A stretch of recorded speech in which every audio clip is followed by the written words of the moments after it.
Presta atención a lo que vas a escuchar. Aprende a identificar quiénes son los falsos maestros. Aquellos que dicen ser y no lo son.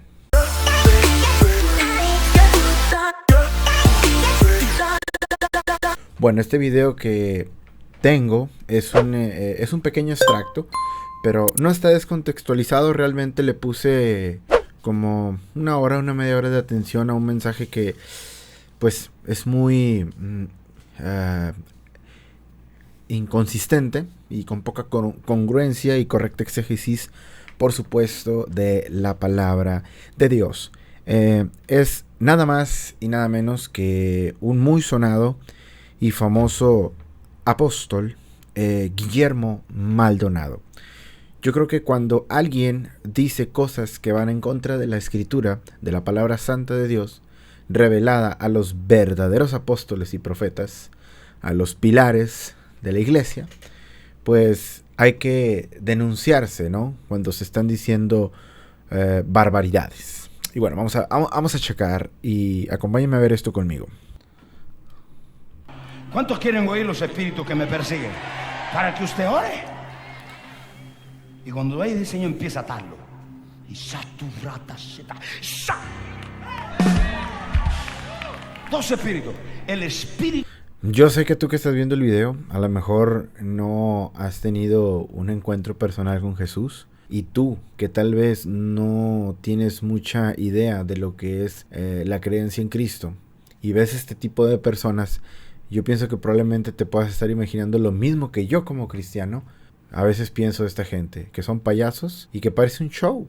O sea, prácticamente parece un show de estandupero, ¿no? Espíritu de intelectualismo. Y hay muchos de ustedes que lo veo reposado en ustedes.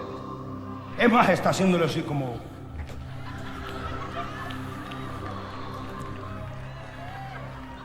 Él se refiere aquí, ahorita lo va a decir más adelante, a los intelectuales como aquellos que se cuestionan las cosas, como aquellos que preguntan las cosas.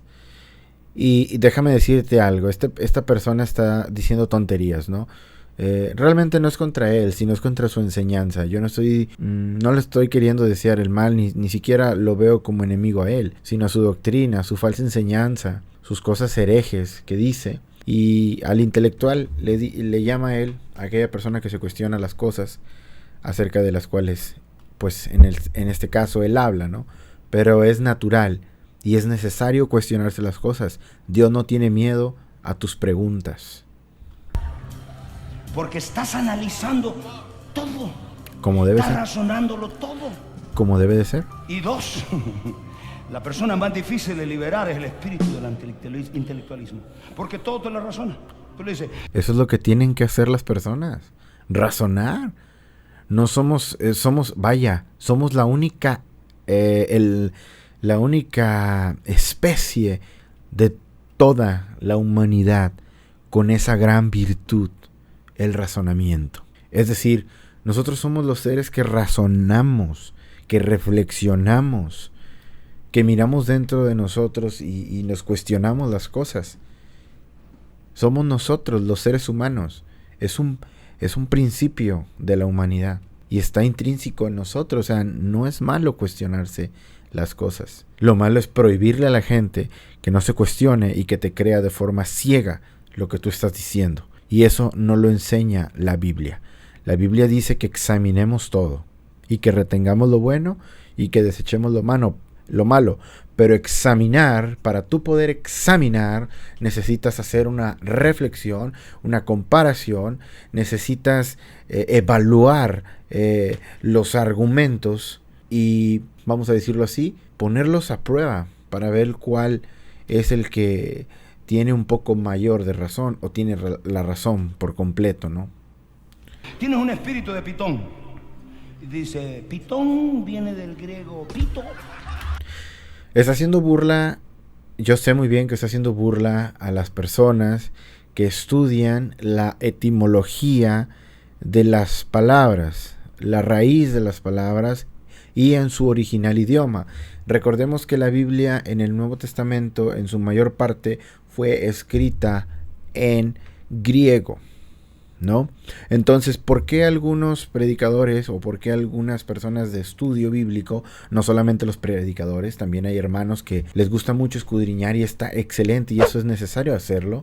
La Biblia dice que debemos escudriñar la escritura misma, pero les voy a decir una cosa, o sea, estudiarle el origen de las palabras y la etimología de la palabra nos lleva a tener una correcta exégesis de la palabra, es decir, una correcta interpretación de la Biblia. Justamente lo que este varón está diciendo que no hagas.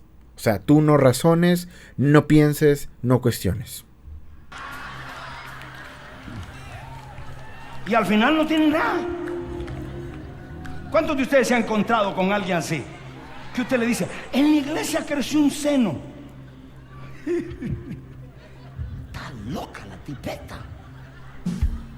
Claro, el intelectualismo que está metido. Y el otro es el espíritu religioso. Bueno, lo de los milagros, yo no tengo nada que hablar en contra acerca de los milagros. O sea, yo creo en los milagros, yo he visto milagros. Conozco un hermano que tuvo cáncer de páncreas, le quedaban 2 meses de vida, se oró a Dios, se rogó a Dios misericordia y para su cuerpo físico. Y el Señor le plació en su soberanía sanarlo completamente de un páncreas.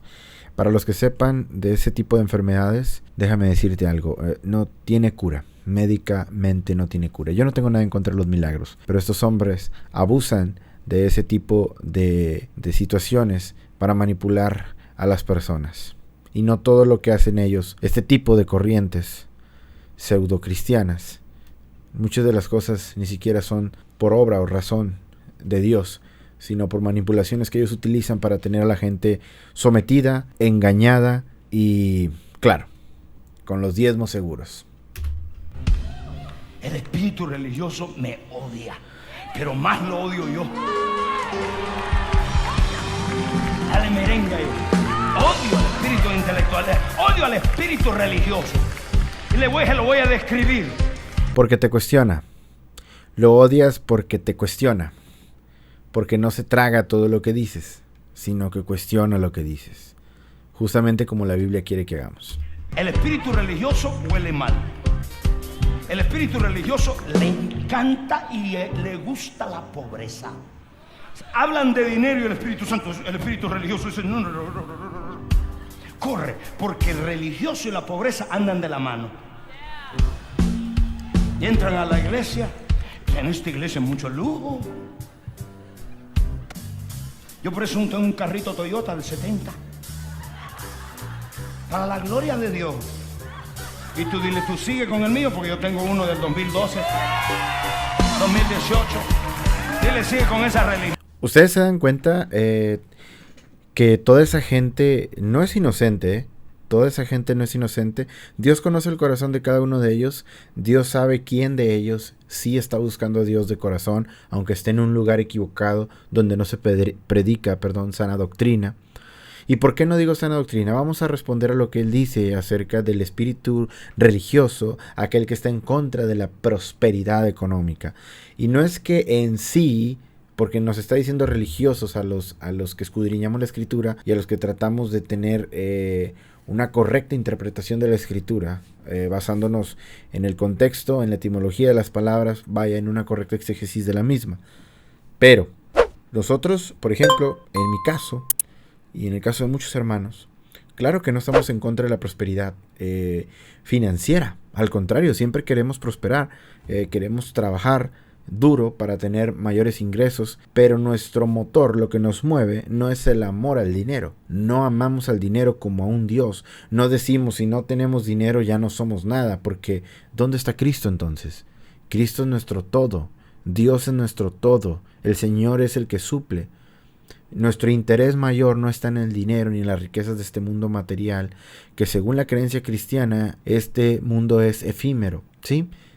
Tú puedes tener cosas en la tierra siempre y cuando trabajes justamente para ganártelas, pero eso no tiene nada que ver con que tú en el púlpito o en los mentados púlpitos que han hecho ahora, o en la predicación que hagas, tu predicación se centre en las riquezas, tu predicación se centre en la prosperidad económica financiera, tu predicación se centre en motivación personal, humanista, tú puedes, tú eres un campeón, tú eres un ganador, cuando la Biblia dice, tú eres un pecador y necesitas de arrepentimiento.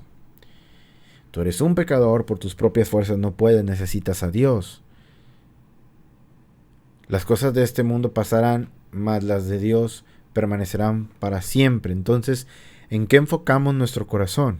Su corazón de este tipo de personas está en el dinero. Por eso de todo lo que hablan es de finanzas, de dinero. Ahora, que un hermano tenga una Toyota del 70 no lo hace menos que un hermano que tenga un automóvil de, bueno, en este caso, él dijo 2012, en este caso 2022, 2023, ¿no? O sea, no tiene nada de malo. El Señor en su soberanía decide a quién puede ser de acuerdo a su trabajo también, ¿no?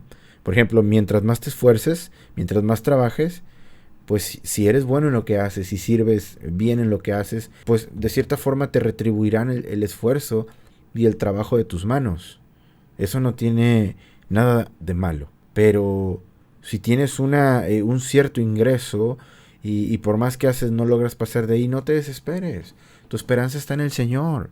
El Señor no está viendo quién es más rico, quién es más próspero. El Señor está viendo quién es más fiel a su palabra, a sus mandamientos. Y sus mandamientos son básicos. El primero es que amarás a Dios con todas tus fuerzas, con todo tu corazón, con toda tu mente. Y el segundo se parece mucho al primero y es amarás a tu prójimo como a ti mismo. Es decir, no es amar solo a mis amigos, sino la Biblia enseña a amar a mis enemigos. Y eso trasciende más que las finanzas, que la prosperidad, que el éxito personal, que eres un campeón, que eres un máster. Déjate de cosas, en serio. Déjate de cosas y predica la Biblia. Predica la Biblia. Déjate de cosas. Es en serio. Molesta ver gente de este tipo.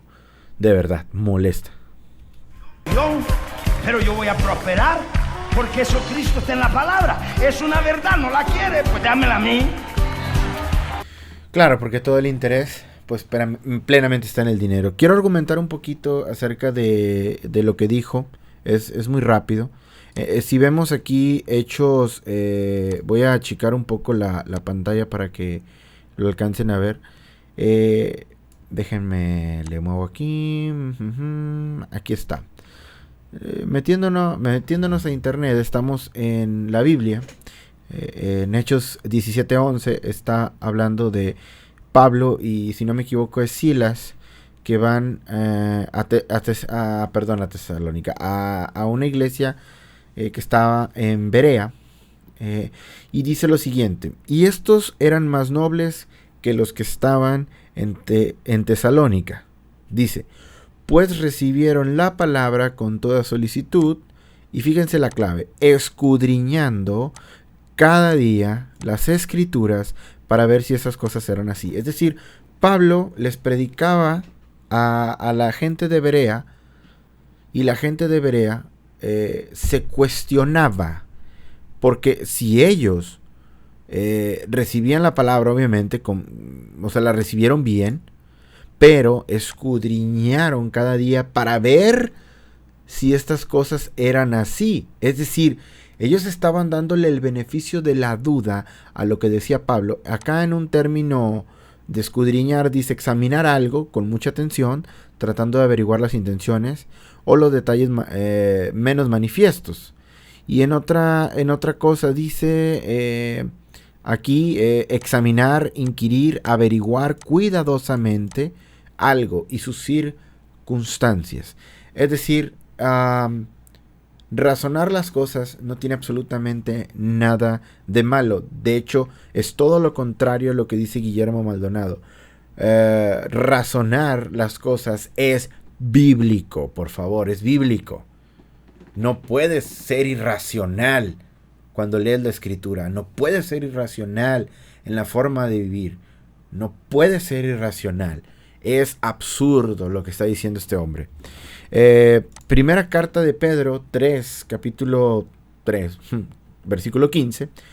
Habla Pedro, dice: santificad a Dios el Señor en vuestros corazones, y estar siempre preparados para presentar defensa con mansedumbre y reverencia ante todo el que os demande de la esperanza que hay en vosotros. Aquí apelando al Edward, que es una Biblia de estudio, le voy a poner aquí para que se alcance a ver uno de los comentarios que hace Jameson Fawcett Brown. No sé si lo mencioné bien, pero lo voy a leer.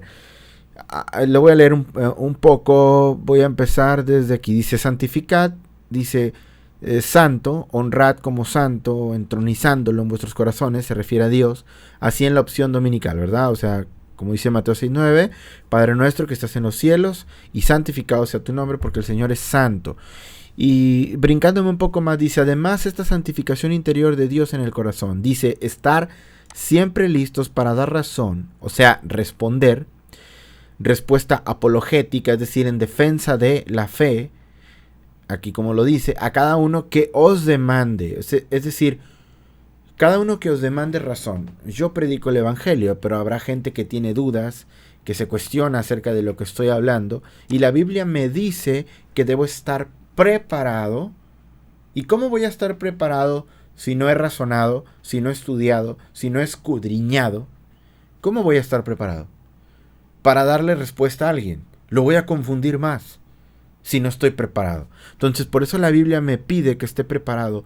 ¿Para qué? Para responder al que os demande razón de vuestra fe. Es decir, ¿por qué crees lo que crees? ¿Por qué Dios esto? ¿Por qué Dios el otro? Cualquier duda que tenga respecto a Dios. Pero fíjense, algo dice muy interesante. Esto limita la extensión de la palabra siempre. Es decir, cuando dice a cada uno que os demande. O sea, cada quien el que pregunte, ¿no? El que haga la pregunta. No a todos, sino a aquellos que cuestionan. Está hablando de los que cuestionan. Entonces, ¿por qué Guillermo Maldonado dice que no podemos cuestionar? Que no debemos cuestionar, que el espíritu religioso es el que cuestiona. Es que el espíritu religioso que cuestiona, al cual él hace referencia, son aquellas personas que le hacen preguntas de sus herejías. Y obviamente le molesta que le cuestiones lo que habla, porque él es el apóstol, el ungido de Dios, el que tiene la revelación de Dios. Es un charlatán y un mercader de la fe. Pero bueno, y luego seguimos leyendo, dice, a cada uno que os demande, dice, esto limita la extensión de la palabra siempre, es decir, al blasfemo, o sea, aquel que habla en contra de Dios, que su corazón está contra Dios, pues al blasfemo no hay que darle razón de nada porque está en necedad, no va a entender, aunque tú le digas no va a entender, sino al pagano que interroga con sinceridad, con razón. Wow, vuelve a utilizar aquí en el comentario la razón, ¿verdad? Del griego logón, la palabra una relación razonable. Esto rebate el dogma de Roma. Lo creo porque la iglesia lo cree, que es lo que Maldonado está pidiendo. Créelo porque lo digo. Créelo porque lo digo. O sea, el espíritu religioso, el espíritu intelectualista cuestiona y esto y que el otro. Pero la Biblia enseña que debemos cuestionarlo. La credulidad es creer sin evidencia. La fe es creer por la evidencia. Te dejo con esta reflexión. Escudriña. Lee la palabra de Dios. Cuestiona todo. Te digo algo que lo he dicho en otros videos. Dios no tiene miedo de tus preguntas. Dios tiene respuesta para muchas de tus preguntas. Así que te invito a que uses tu razón. No le hagas caso a Guillermo Maldonado. No le hagas caso. Está mal. Es un hereje. Y lo digo con todas las palabras. Es un hereje y un mercader de la fe. Espero en mi corazón que se arrepienta de corazón de las herejías que predica. Nos vemos en otro video.